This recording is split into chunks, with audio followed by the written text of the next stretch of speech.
So I can't draw, never have been able to, but there is hope for those of us who aren't handy with the pen but are handy with the keyboard. I'm going to be showing you how I do my storyboard, how to make it look something like this.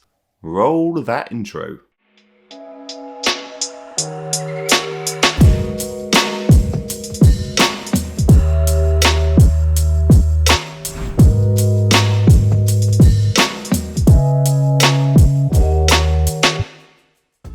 Storyboards are really useful for getting a good overview of your film. It's going to be the first time that you're going to see your film before any of the shooting takes place, so it can be a really useful tool.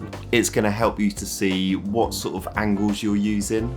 It's going to be able to show you the movement of the character and the camera, and as you can see above me, I've just finished doing mine. So here we have lots of different panels of all the different shots which are taking place in the film, and then over here is my shot list, and these two go hand in hand. So if you can't draw, here's how I did mine.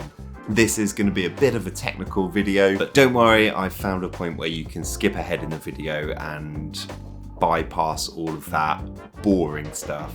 It's not boring, it's brilliant, I love it.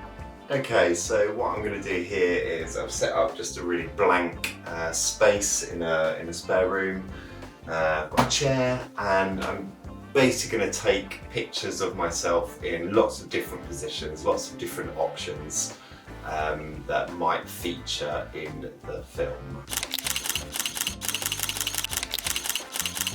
I ended up with about 36 different images of myself in various positions.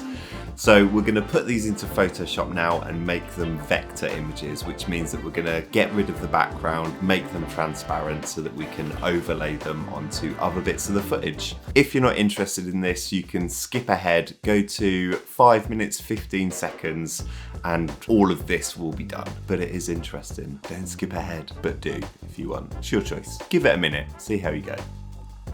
So we're going to jump into Adobe Photoshop 2020. We've selected one of our images, and look at this guy, he looks so bored. So the first thing that we're going to do is open Actions. If you can't see it on this panel, you might find it under Window. And then we're going to create a new action. And the reason that we're going to do this is because we're going to do all of this multiple times, and by doing it this way we can record all of the actions and save our fingers.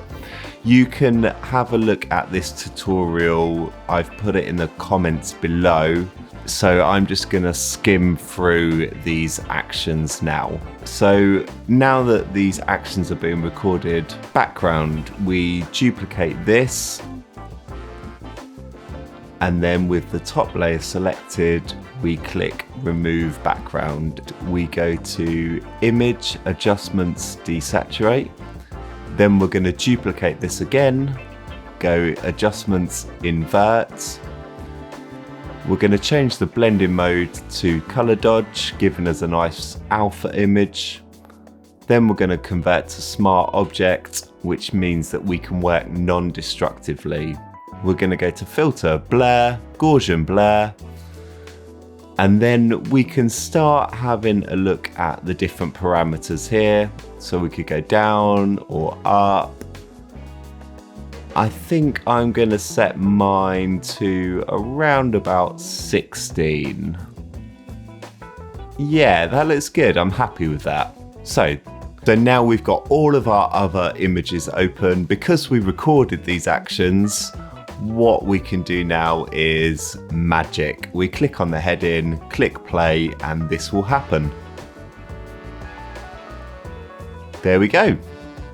Great, so we've got all of the character stuff. Let's have a look at our location shots. And I'm gonna jump into Pixelmator for this, but loads of other apps can do it. Even your sort of Instagram filters will be able to do this sort of effect. So very simply, we click on the comic book effect, and then we export this as an image into whatever folder you want. We do this for all of our images.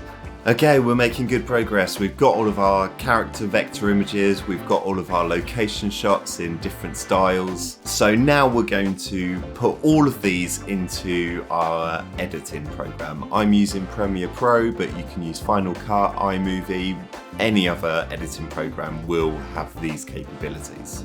Unless it's really, then why are you using it? So we're gonna open up Premiere Pro now.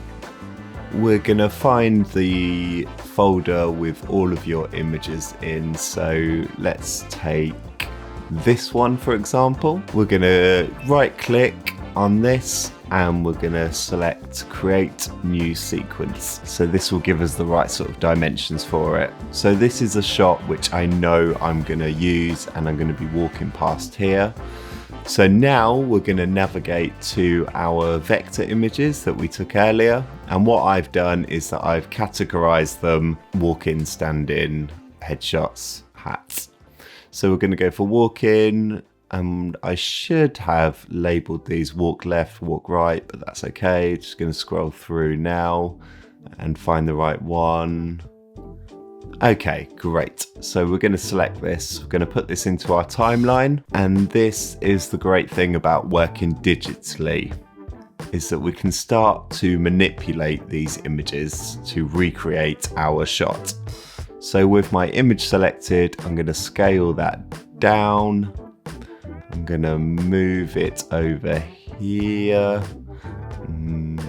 Or maybe there. If you want to get fancy, we can start looking at masks, which you are more than welcome to do. So we're going to put a crop effect on. We're going to duplicate this. And then we're going to just mask around this bush. I'm not going to teach you how to use Premiere Pro, so don't worry if any of this is confusing. I'm just going to show you how I do it. Then we're going to crop it and invert it. And now we can move our character behind the bush. So wherever you want to place it. If we want to get even fancier, we can start putting some animation in. So with our character selected, we'll put him at his starting position, put a motion keyframe there. Then we'll scan forward 4 seconds and put him at his end position, which will create another keyframe for us. I've also noticed that I've done all of these shots without my shoes on, so that's a thing. So now we get something like that. So let's have a look at a final sequence. So I've put all of these in. I've put a little bit of music in to get a feel of the pace. Let's have a watch.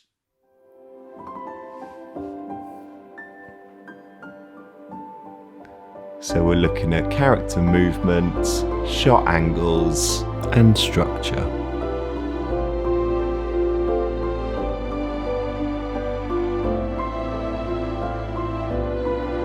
There you go, hope you enjoyed that.